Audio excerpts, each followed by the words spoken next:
Salut à tous, on se retrouve aujourd'hui pour parler cadeaux pour photographes. Alors vous avez peut-être un ami photographe ou vous êtes vous-même photographe et vous cherchez des idées de cadeaux à suggérer à vos amis. Le problème c'est que les photographes sont souvent des passionnés et donc ils vont s'acheter tout ce dont ils ont envie ou sinon s'ils l'achètent pas c'est parce que c'est trop cher. Ou alors niveau matériel ils ont leur propre idée et ça sera difficile de trouver quelque chose de bien sans tomber à côté de la plaque. Donc c'est pour ça que je vais éviter tout ce qui est appareil et objectif. Mais dans cette vidéo, je vais vous montrer 20 idées cadeaux pour photographes pour tous les budgets. Des livres, du matériel, des accessoires et aussi quelques conneries. Première idée cadeau, là où vous pouvez pas vous planter, c'est un beau tirage, une belle impression. Les photographes souvent ne prennent pas le temps d'imprimer leurs photos. Alors qu'au final, une fois que c'est fait, ça leur fait vraiment plaisir d'avoir une de leurs belles photos fièrement affichée quelque part. Soit vous avez accès aux photos, dans ce cas-là vous pouvez directement prendre la photo, faire une impression et offrir le tirage à la personne. Mais sinon, le mieux, c'est quand même d'offrir un bon d'achat chez un bel imprimeur. Donc ça va l'obliger à choisir précisément une photo, à l'éditer, à travailler avec soin, et au final, ça fera plaisir d'avoir chez lui une belle impression. Je vous mets des liens dans la description vers différents imprimeurs. Ensuite, relativement classique, un livre sur la photo. Là, il y a pas mal d'options différentes. La première option, si c'est pour débutants, c'est un livre pour apprendre la photo. Un livre pour débutants. Donc je vous mets quelques liens dans la description. Cependant, ce genre de livre, c'est relativement difficile à offrir puisque c'est pas forcément évident de juger le niveau de la personne. Si c'est un livre trop débutant, ça pourrait être un peu vexant ou inutile. Si c'est un livre trop avancé, ça servira à rien. Surtout que la technique, c'est quelque chose qu'on peut assez facilement apprendre sur Internet, sur YouTube par exemple. Je suis bien placé pour en parler. Donc du coup, c'est pas cette option que je recommande plutôt comme livre photo. La deuxième option en livre photo, c'est un livre sur l'histoire de la photo. Donc un gros bouquin qui récapitule un petit peu toute l'histoire de la photo pour savoir quand on fait de la photo, où on se situe par rapport à la pratique en termes historiques. Donc ça récapitule un petit peu les différents courants, les différents mouvements, les différentes techniques, un petit peu tout ce qui a fait la photo aujourd'hui, puisque quand on fait de la photo, on se situe quand même dans une histoire de la photo. Je vous mets deux références de bouquins, deux références sur la question en description. Troisième option, niveau bouquin, un livre d'auteur. Donc pour moi, ça c'est le top. Donc c'est-à-dire un beau livre d'un photographe. Là, soit vous partez sur un grand nom, un grand classique, je sais pas quoi, Henri Cartier-Bresson, Joël Mérovitch, Harry Guyère, enfin j'en sais rien, n'importe quoi, je vous mets quelques idées dans la description, mais disons un grand nom, un photographe célèbre, là vous pouvez pas vous planter, vous choisissez celui qui vous semble le plus adapté, de toute façon il y a plein de grands photographes qui ont fait des bouquins magnifiques. Ou alors vous pouvez en profiter pour faire découvrir un photographe moins connu. Donc là, si vous-même vous n'y connaissez rien, vous allez dans une librairie photo ou au rayon photo d'une grande librairie, et vous parcourez les livres et quelque chose qui vous plaît, vous pouvez l'offrir, c'est une idée. Là encore, je vous mets quelques idées en description de bouquins que moi j'aime bien, de photographes moins connus. Certains bouquins photo peuvent être assez chers, donc du coup, si vous voulez un cadeau pour un plus petit budget, vous avez la collection Photo Poche qui propose des œuvres de photographes en format poche, comme son nom l'indique, qui sont beaucoup moins chères. Je vous mets aussi des infos en description. Encore mieux qu'un livre, un abonnement à un magazine photo qui va donner tous les mois ou tous les 2 mois envie d'en savoir plus sur la photo, d'en découvrir plus, donc avec des présentations de livres, ça va donner envie d'aller voir des expos, de découvrir de nouveaux photographes, des recommandations de comptes Instagram, plein de choses. Voilà, donc il y a pas mal de magazines photos. Moi, celui que je recommande toujours, c'est Fisheye que j'ai ici. Hop, voilà, ici. Voilà, parce que vraiment, je trouve que c'est le plus sympa en termes d'ouverture sur des nouveaux artistes, de réflexion sur la photo, etc. Mais il y en a d'autres, il y a Polka ou Photo Pratique, et puis il y a différents magazines. Voilà, vraiment, si vous n'avez pas d'idée, je vous recommande Fisheye parce que c'est vraiment celui que je préfère. Vous pouvez regarder aussi les autres. Ensuite, on va passer sur les accessoires et je vais commencer par l'accessoire le moins cher et pourtant que j'ai trouvé hyper utile. C'est ces petits cache griffe flash en niveau à bulle.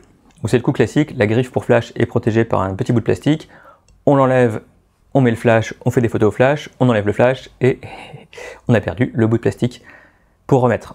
Donc du coup, moi, ça m'est arrivé évidemment, je cherchais des remplacements de griffes flash et je suis tombé là-dessus, la version avec niveau à bulle. Donc je pensais que c'était vraiment gadget, c'était à peine plus cher que les griffes flash classiques.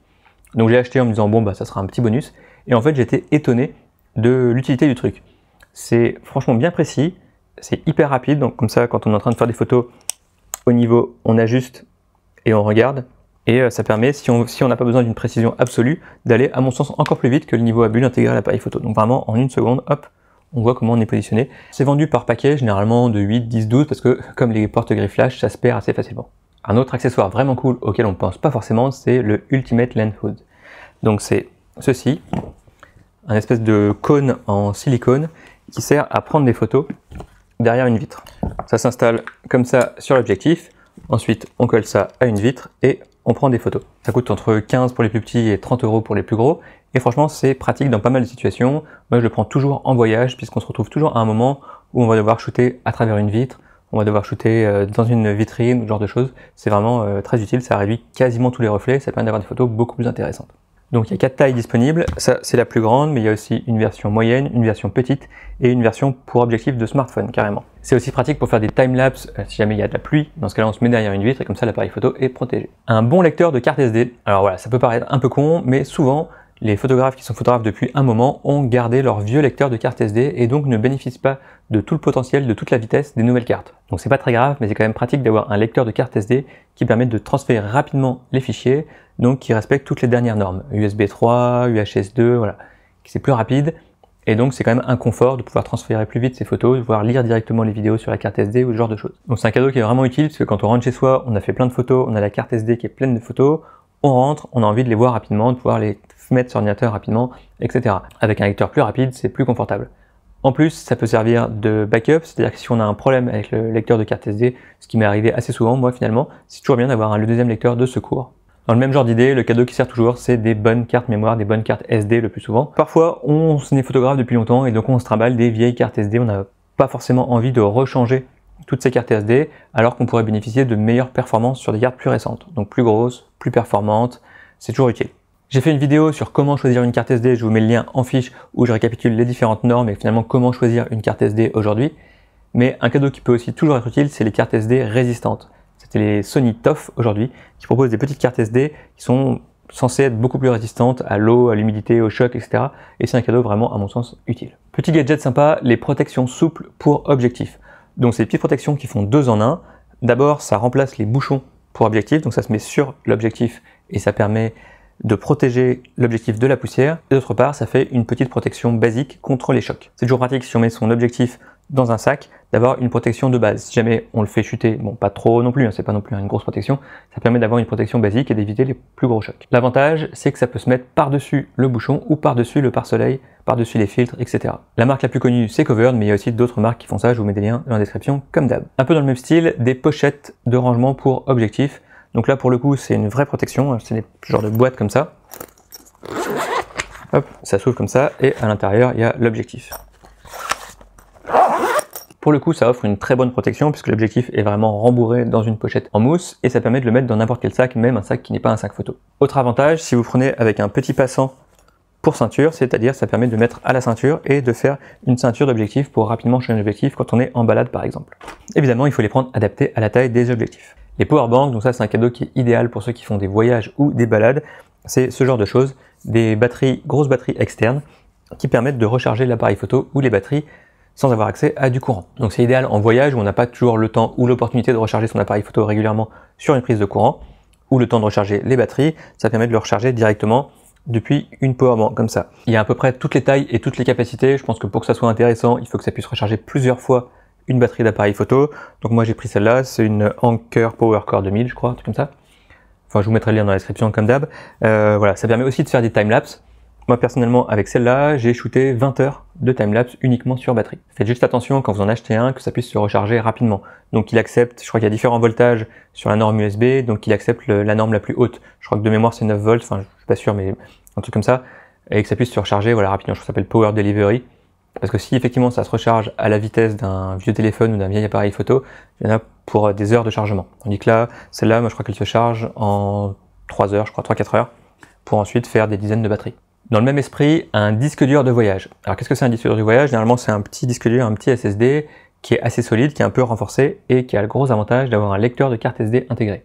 Donc quand on est en balade, en voyage, pendant longtemps, on n'a pas l'opportunité de décharger ses cartes SD sur un PC par exemple, ou alors on ne prend pas de PC même du tout pour décharger ses cartes. Du coup, ça veut dire que toutes les photos sont sur les cartes SD, qui sont quand même un support assez fragile. Les petits disques durs comme ça permettent de glisser des cartes SD dedans et font la copie automatiquement des fichiers sur le disque dur, et les SSD sont quand même beaucoup plus robustes que les cartes SD, et puis ça fait une copie. Là encore, on trouve différentes tailles, différentes capacités, avec plus ou moins de fonctionnalités, donc du coup il y en a pour à peu près tous les prix. Les captures de Peak Design, je vous en avais parlé dans ma vidéo sur comment porter 2 appareils photo, c'est des petits clips qui s'attachent soit à la ceinture, soit sur les bretelles, et qui permettent de fixer rapidement les appareils photo. C'est très confortable. À mon sens, le principal problème, c'est que c'est un peu cher pour ce que c'est, mais du coup, ça fait un bon cadeau, puisque c'est quelque chose que les gens peut-être ont envie et n'osent pas s'acheter, parce que je sais plus combien ça coûte, genre 70 €, je crois, et ça fait un peu cher. Avant d'acheter la plaque, il faut juste vérifier la compatibilité avec les trépieds, mais le gros avantage, c'est qu'ils ont une plaque qui est compatible avec les deux trépieds, les deux systèmes, Arca Suisse et Manfrotto. Donc c'est la plaque que je recommande d'acheter, ça permet de fixer l'appareil photo à la fois sur le capture et sur tous les trépieds.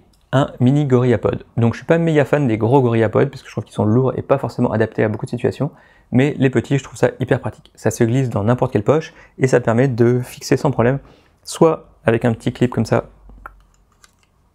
hop, un smartphone, et ça permet de faire de la pause longue au smartphone, ce qui est généralement difficile, et ça marche aussi avec un compact et ça permet là encore de faire de la pause longue en voyage, en balade. On se retrouve toujours à un moment où on a envie par exemple de prendre une photo de groupe, on accroche ça quelque part et ça permet de faire une photo avec tout le monde sur la photo. Ça permet aussi de faire des vidéos bien stables, on pose ça quelque part et ça fait des jolies vidéos. Un peu dans le même genre mais qui convient pour tous les appareils photo, y compris les gros réflexes, c'est un mini trépied. Donc par exemple là j'ai un Manfrotto Pixie.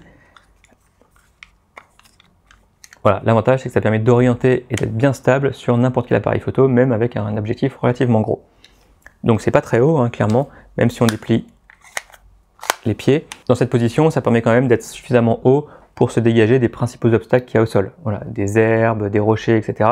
On peut le poser et ensuite on est bien stable et ça peut s'orienter. La rotule est vraiment de très bonne qualité, celui-là j'ai vraiment pas grand chose à lui reprocher. Dans la terre, on peut même le mettre comme ça, hop, hop, et le planter dans la terre et on a une bonne stabilité et une hauteur quand même pas négligeable. Enfin, il a aussi une position complètement à plat, hop, on bascule. Et là, il se met complètement à plat, et là, il est vraiment très stable, on est très proche du sol. Encore mieux, mais bon, là, c'est pas non plus le même budget, un trépied de voyage.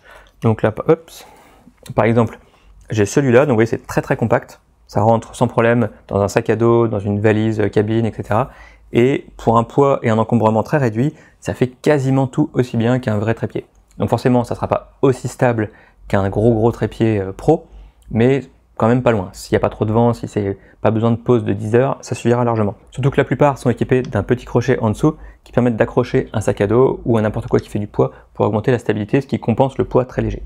Les principaux points à vérifier, donc c'est le matériau, soit vous avez de l'aluminium qui est un peu plus lourd mais qui est un peu moins cher, soit comme celui-là du carbone, donc forcément c'est plus léger mais c'est un peu plus cher. Ce qu'il faut vérifier, c'est qu'il y a aussi bien en bas de la tête, donc c'est en bas, je vous montre comme ça, hop, ici un petit crochet qui permet d'accrocher un poids pour stabiliser le trépied. Enfin, faites bien attention à en prendre un avec une tête amovible. C'est un tout petit peu plus lourd généralement, mais ça permet de changer la tête si elle s'abîme ou si la tête fournie avec n'est pas suffisante pour l'appareil photo. On change un peu de sujet, des cours et des formations. À mon avis, c'est un peu plus compliqué à offrir parce que c'est comme un peu pour les livres photos. Si c'est pour débutants, ça peut être un peu vexant, ce serait pas forcément adapté. C'est difficile de juger le niveau de quelqu'un. Le mieux, c'est quand même une masterclass d'un grand photographe. Donc soit avec un grand photographe, donc là c'est très cher et les dates sont limitées, c'est compliqué, mais ça fait un très bon cadeau. Sinon, certains photographes, grands photographes vraiment de renom, proposent des masterclass en ligne, donc ça peut être une bonne idée de cadeau.